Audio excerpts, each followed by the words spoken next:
Kągi vyrai, visus noriu pasveikinti su artėjančiais naujaisiais metais, o galbūt kažkas žiūrės jau ir naujaisiais metais.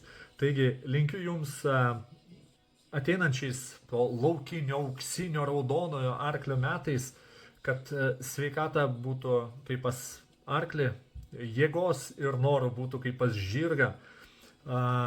Ne, čia ne arklys, net neraguotas arklys mano rankose.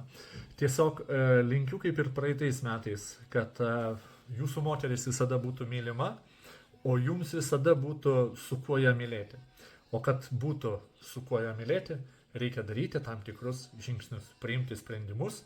Ir kitais metais, jeigu dar šiemet nesikreipiai pas mane sužinoti, ką reikia daryti, kad sveikatos turėtum kaip žirgas, kitais metais linkiu būtinai tau parašyti, man susisiekti, pažiūrėti ir iš tikrųjų, kad rezultatai būtų štai tokie, kad visą laiką galėtum džiaugtis savo energiją ir kad tavo moteris būtų laiminga. Būkit sveiki, laimingi ir gerų įsimintinų naujųjų metų.